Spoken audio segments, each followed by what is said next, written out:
Anda kembali bersama kami di Prime Time Talk. Baik, Bang Refli menanggapi yang disampaikan oleh Pak Joni dan juga Pak Yandri, bagaimana? Iya, kalau kita lihat ini kan beda perspektif ya. Satu mengatakan bahwa tidak ada kepemimpinan yang terbelah ya, seperti tema kita. Iya. Satu mengatakan ya bukan itu, tapi mosi tidak percaya yang kemudian membuat mereka kemudian membuat pimpinan sementara. Ya apapun namanya itu kan secara faktual ya, mau diinterpretasikan seperti apa, secara faktual memang ada dua kelompok yang saat ini berbeda pendapat. Betul. Nah persoalannya adalah apa ancamannya? Karena kalau mereka terus memelihara perbedaan pendapat ini dan memelihara pengelompokan yang seperti membeku ini, maka kemudian kita lihat ke depan ya. Sebagai contoh misalnya kalau saya melihat misalnya nanti suatu saat harus mengambil keputusan, pengambilan keputusan. Kalau benar posisi fraksinya ini 5-5 ya, 5 KMP dan 5 KIH, maka sesungguhnya kan tidak pernah bisa mengambil keputusan nantinya. Nah karena itu untuk mengantisipasi hal ini saya mengatakan mereka harus menyelesaikan soal ini. Mereka harus duduk satu meja, mereka harus bermusyawarah, bermufakat untuk kemudian menyelesaikan seperti ini. Kalau kita main kuat-kuatan ya sesungguhnya ya sama saja seperti menang jadi arang, kalah jadi abu. Tapi dengan adanya kemudian dua persepsi yang berbeda ini, Bang Refli, kalaupun mereka duduk bersama, artinya apa yang kemudian bisa mereka satukan sementara mereka masing-masing punya, kita bahasakan kepentingan sendiri-sendiri begitu, Bang? Iya kan persoalannya kan sederhana, persoalannya di jatah alat kelengkapan dewan, ya kan AKD. Jadi ada kalau tidak salah 65 jabatan. Ada pihak yang menginginkan itu dibagi secara proporsional berdasarkan hasil pemilu. Tapi ada pihak lain yang mengatakan enggak, kalau musyawarah mufakat tidak terjadi di voting. Dan mereka yakin kalau voting pasti menang karena pemilihannya sistem paket kan begitu. Nah, kan ini kan ada perbedaan pendapat. Saya bisa pahami kalau Pak Yandri tadi mengatakan bahwa kubu KIH mau menahan ini dan memang tujuannya menahan. Jadi memang tujuan politiknya menahan. Gitu ya? Saya kira mereka juga tahu betul bahwa tidak ada dasar hukumnya kemudian melakukan mosi tidak percaya, membuat pengurusan atau pimpinan tandingan ya. Tetapi ya barangkali itulah langkah politik ya. Dalam tanda kutip yang bisa dilakukan untuk kemudian meminta keadilan. Nah, persoalannya adalah tinggal bagaimana ini diselesaikan. Kalau mau main kuat-kuatan, ya barangkali tidak akan pernah selesai. Kan kira-kira begitu. Baik. Saya nanya, ya, silakan. Sedikit nggak sama Bung Refli? Kalau misalkan koalisi Indonesia Hebat bertahan seperti ini, kan akan jalan terus nih, Bung Refli ya kan? Iya. Artinya kalau kami kan sesuai dengan undang-undang dong, jelas itu kan. Terlepas dari kontroversi ya, perdebatan di antara dua kelompok ini. Ini kan kira-kira apa akibatnya dengan pemerintahan Jokowi itu loh. Ya kan karena menteri-menteri yang saya juga sampaikan kemarin itu bahwa dengan adanya penggabungan nomenklatur, kemudian ada pemisahan, itu kan berakibat kepada anggaran, ya kan berakibat kepada perlunya persetujuan DPR kan kalau ada perubahan anggaran. Artinya nanti menghambat pemerintahan Jokowi begitu ya? Iya, makanya saya justru mengatakan bukan saja DPR yang disandera, tapi pemerintahan Jokowi ikut terganggu. Ini menurut saya loh, Bung Refli. Saya kira perlu dikoreksi ya. Bahwa ini belum ada ya, sulit untuk mengakui bahwa kelompok yang ada di DPR RI ini melaksanakan hak-haknya sesuai undang-undang.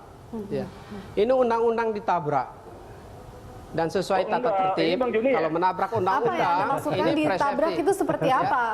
Ya itu apa? Pasal 285 ayat 5 mensyaratkan bahwa rapat-rapat itu harus memenuhi tata tertib. Kalau rapat belum memenuhi tata tertib, maka ya belum ada itu komisi. Kalau komisi tentang AKD-nya belum ada, belum bisa dilakukan rapat-rapat. Ya belum ada itu. Jadi kami bisa tangkap kalau dibilang sudah ada, ya, kita bisa kami katakan ini belum ada. Oke. Pak Yandri, silakan Pak Yandri, tanggapan Anda. Yang nggak paham undang-undang Bang Joni begitu ngomongnya. Kalau kita kan paham nih, tapi kita paham, MD3 kita paham ya kan. Kita mau bekerja itu klaim sepihak. Klaim sepihak. Kalau Anda mengerti undang-undang, maka laksanakanlah sesuai undang-undang. Oke, baik. Itu.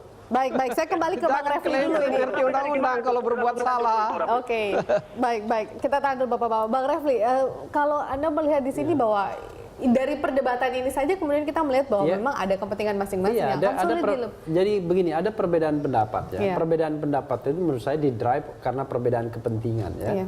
Nah, celakanya adalah mekanisme di dewan tersebut menurut saya tidak cukup solid ya untuk mewadahi perbedaan kepentingan ini dengan jalan yang demokratis misalnya. Sebenarnya siapa sih yang harus kemudian karena jalannya itu zero sum game. Jadi zero sum game itu begini. Kalau misalnya tidak musyawarah mufakat, maka kemudian diadakan voting. Tapi kan votingnya itu voting paket. Iya. Nah, voting paket itu ya zero sum game. Kalau misalnya mayoritas pasti menang semua. Nah, sebenarnya kan pangkal persoalannya kan lebih pada di situ. Nah, Artinya lalu kemudian mengubah sistemnya lalu atau kemudian bagaimana? ada juga klaim-klaim bahwa apa yang sudah dibentuk alat kelengkapan dan lain sebagainya tidak sah. Itu kan dari kubu KIH. Kubu KMP mengatakan sah. Nah, saya mengatakan whatever it is, apapun kemudian argumentasi yang dibangun itu, ya, kita harus cek argumentasi itu benar dan salahnya. Tetapi sebelum kita mengecek, coba marilah dulu duduk bersama menyelesaikan persoalan. Tapi kalau tidak bisa menyelesaikan persoalan, maka kemudian ya harus melibatkan pihak eksternal. Nah, pihak eksternal menurut saya kan tidak baik kalau kita kemudian rumah tangga sendiri kemudian tidak bisa kita selesaikan, lalu kemudian kita melibatkan pihak eksternal. Tapi kalau tidak bisa harus begitu. Nah, mengenai tadi dampaknya, saya ingin menggarisbawahi karena Pak Yandri tadi bertanya. Ya memang dampaknya luar biasa. Saya menyebut dampaknya itu kalau keterpecahan ini terjadi, ya dampaknya itu pada 3 pihak. Pertama rumah tangga DPR itu sendiri. Saya katakan tadi DPR tidak akan bisa mengambil keputusan karena keputusan itu harus dihadiri minimal 6 fraksi. Kalau misalnya mereka itu betul ada, Bang Rupli, kalau masalah pengambil keputusan, kalau kayak paripurna ada quorum anggota, Bang Rupli. Kalau di paripurna nggak mesti quorum fraksi, tapi quorum anggota cukup itu. Ya, di situ yang harus dilihat, harus diluruskan. Forum anggota dan perwakilan begini, fraksi. Pak Yandri, saya itu sudah baca. bukan satu atau lainnya. Iya, saya sudah membaca Undang-Undang MD3. Undang-Undang MD3 itu menyatakan itu memang kumulatif ya, bukan alternatif. Karena itu saya sih sebenarnya menyarankan ya, ini termasuk hal yang bisa dimintakan judicial review di MK. Karena begini, kalau misalnya forumnya itu forum fraksi, berbahayanya begini. Pada suatu saat nanti ada fraksi kecil-kecil ya, tapi banyak jumlahnya. Dia bisa menyandra pengambilan keputusan terus-menerus. Padahal kalau kita kembali kepada hakikat kedaulatan anggota, maka sesungguhnya anggota yang berdaulat. Tetapi masalahnya ini the existing law. Ini ada di Undang-Undang MD3. Itu pertama. Nah, yang kedua adalah yang saya sarankan juga adalah pemilihan dalam sistem paket itu. Barangkali bisa diminta lagi judicial review ke Mahkamah Konstitusi agar kemudian pemilihannya itu ya one person one vote. Karena kalau one person one vote itu begini, kalaupun misalnya satu kelompok bisa memenangkan kursi ketua, tapi mungkin kursi yang lainnya bisa didapatkan kelompok lain. Tapi saya mau tanya juga, tanggal 29 September kan MK sudah memutuskan gugatan PDIP dan pihak lain itu kan sudah ditolak semuanya gitu loh. Apa memungkinkan ya sudah final dan mengikat kemudian minta lagi ke MK gimana? Review begitu. Ya, jadi begini Pak Yandri ya. Penolakan itu kan sangat terkait dengan pada waktu itu kan landasan berpikirnya adalah partai pemenang ya itu harus mendapatkan kursi yang seimbang. Kalau dia ketua, kalau dia pimpinan DPR maka dia harus mendapatkan porsi ketua.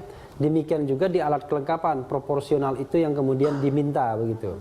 Nah sekarang yang diminta lain, yang diminta adalah yang saya dengar salah satu pertimbangan MK itu karena ini ada urusan rumah tangga DPR menjadi hak anggota tadi itu juga yang landasan yang disampaikan oleh MK sehingga mereka menolak semuanya gitu. Iya jadi begini itu Pak Yandri, DPR, gitu loh. Begini sesuatu itu kalau dia misalnya bisa diselesaikan ada mekanisme deadlocknya bisa diatasi, maka dia bisa dianggap sebagai legal policy, urusan rumah tangga. Tapi kalau deadlocknya itu tidak bisa diatasi, maka bisa menjadi constitutional deadlock. Nah, constitutional deadlock itu harus diselesaikan. Kita jalan terus loh.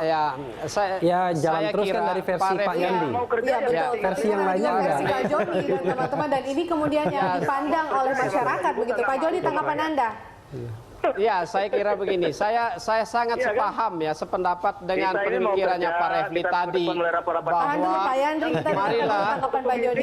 bahwa marilah mundur selangkah untuk kita maju membangun bangsa ini.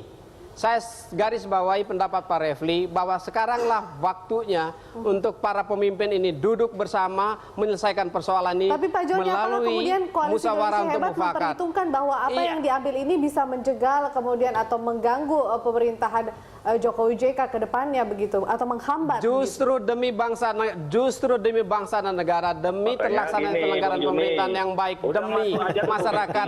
Waktunya para pemimpin duduk bersama, bukan bertengkar seperti ini. Ya, atas nama Partai Nasdem kami menggarisbawahi bahwa perlu dilakukan perundingan, bermusyawarah dan bermufakat, bukan menang-menangan dan saling mengalahkan seperti ini. Lalu merendahkan derajat ya satu dengan lainnya. Ini saya kira satu kebiasaan politik yang harus kita hindari. Ini tidak baik. Kita disaksikan oleh seluruh warga bangsa. Iya, Pak Joni, Pak Yandri, Bang Refli, kita cooling down dulu ya. Kita akan kembali usai jeda berikut. Tetaplah bersama kami. Kawan-kawan.